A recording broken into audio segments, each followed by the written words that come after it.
दीस बुधवार जानेवारीची 28 तारीख 2026. पहिले मसब सामुएलाच्या दुसऱ्या पुस्तकांतले मसब अध्याय 7 वोळ 4 तावन 17 पर्यंत.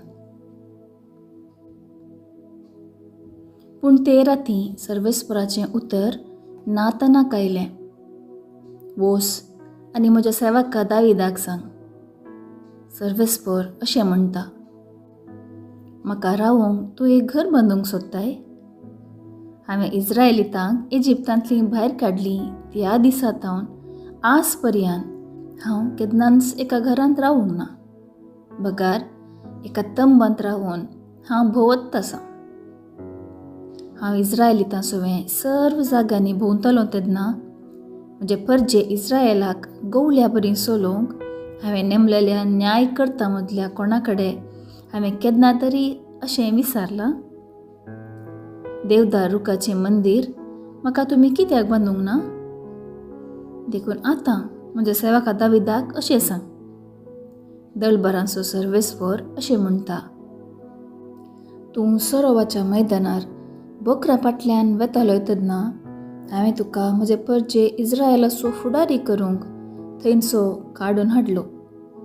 तूं गेलोय त्या सर्व जाग्यांनी हांव तुजे सोवें आसलो आनी हांवें तुजे सर्व दुस्मनांचो तुज्या दोळ्या मुखार नाश केले.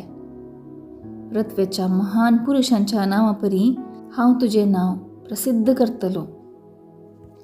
इस्रायल म्हजे परजेक हांव एक जागो दितलो. हांव तिका थंय रोयतलो. ती थंय वस्ती करतली आनी कोणूच तिका परतून त्रास दिवचो ना. आदल्या काळार म्हणजे हांवें म्हजे परजे इस्रायलाचेर न्यायकर्तांक नेमले त्या काळांतावन खोटे मनीस तांकां त्रास दितले तशें फुडें केन्नाच ते दिवचे नात. तुज्या सर्व दुस्मनांक पयस करून हांव तुका विशय दितलो. त्या भायर सर्वेस्पर तुका एक घराणें बांदतलो म्हणून तो तुका आतां परगडटा. तुजे दीस भरोवन तूं तुज्या पुर्वजां सोवें विशय घेतलोय तेन्ना तुजे संततींतल्या तुजे कुडींतलो उत्पन्न जातल्या एकल्याक हांव तुज्या जाग्यार नेमतलो आनी ताची राजवडकी थेर सांबाळतलो. तो म्हज्या नांवाक एक मंदीर बांदतलो आनी हांव ताचें सिंहासन थेर सांबाळतलो. हांव ताचो बापूय जातलो आनी तो म्हजो पूत जातलो. तो गुन्यांव करीत जाल्यार मनीस वापरतात ते बोडयेन आनी मनीस दितात त्या मारांनी हांव ताका शिक्षा लायतलो. तरी पूण तुजे मुखार हांवें पयस केलो त्या सावला वयलो म्हजो विश्वासी मोग हांवें काडलो तशें ताचे वयलो हांव तो काडचो ना. तुजें घराणें आनी तुजें राज म्हजे मुखार सदांच थीर उरतली आनी तुजें सिंहासन सासनाक तगतलें. नातानान ही सगळीं उतरां आनी हें सगळें दर्शन दाविदाक सांगलें. देवाचें उतर हें देवाचें म्हणपकार. कीर्तन 89 4-5 27-28 29-30. श्लोक. म्हजी दयाळाय ताका सदांच दाखयतलो. हांवें विंचून काडलेल्या सोवें हांवें करार केला. दाविदाक म्हज्या सेवकाक हांवें सपूत दिला. तुजी संतत सासनाक स्थापीत करतलो. सदां सर्वदां बाळतात आसलें सिंहासन तुका दितलो. श्लोक. म्हजी दयाळाय ताका सदांच दाखयतलो. तो म्हाका म्हणटलो, तूं म्हजो बाप, म्हजो देव आनी म्हज्या बचावेचें खडाप आनी हांव ताका म्हजो मलगडो पूत करतलो. संवसाराच्या राज्या मदें बोव उंच उबारतलो. श्लोक. म्हजी दयाळाय ताका सदांच दाखयतलो. सदांकाल म्हजें भोळेपण हांव दाखयतलो. म्हज्या सल्ल्यान ताका विश्वासी रावतलो. ताची सकत सदांकाल हांव सांबाळतलो. ताचें सिंहासन मोळब आसासर उरतलें. श्लोक. म्हजी दयाळाय ताका सदांच दाखयतलो. उद्गार हालेलुया हालेलुया. बी म्हळ्यार देवाचें उतर आनी क्रिस्त एक वोंपी. जाका तो मेळटा तो ससनाक बळटा. Hallelujah hallelujah. शुभ वार्ता.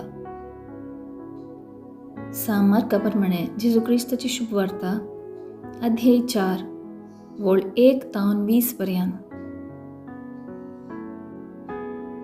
परत्यान सरोवराचे वेळेर जेजू शिकोवन दिवंक लागलो. ताचे भोंवतणी व्हड एक लोकांजमो एकठांय जाल्लो आसता तो उदकान आसलेल्या एका मचव्यार चडून बसलो. लोकांचो जमो उदकाची देग पर्यंत थडीर रावलो. तेदुआ ताणें तांकां सबार संगती ओपारींनी शिकयल्यो आनी आपले शिकवणेंत ताणें म्हळें, आयका, एक वोंपी वोंपूंक भायर सरून गेलो. तो वोंपता आसतना थोडें बी मेरेर पडलें आनी थोडें सपनांनी येवन तें केलें. हेर थोडें चड मातीनातले खडपी सुवातेर पडलें. हांगा वयल्या बार माती आसलेले वरवीं तें बेगीन सिकीर जालें. पूण सूर्य उदोवन येतच तें करपलें आनी ताका फळां फुटूंक ना देखून तें सुकोवन गेलें. हेर थोडें कांट्या जडकुटां मदें पडलें आनी कांट्या झाडां वाडटाना ताणें तांकां चिरडून मारलें. अशें तांणी फळ दिलें ना. हेर थोडें बरे सुवातेर पडलें. थंय तें किरलालें, वाडलें आनी फळ दिवंक पावलें. थोडें 30 वांट्यान, थोडें 60, थोडें 100. शेकी तूं म्हणालो, आयकूंक कान आसा तो आयकूं.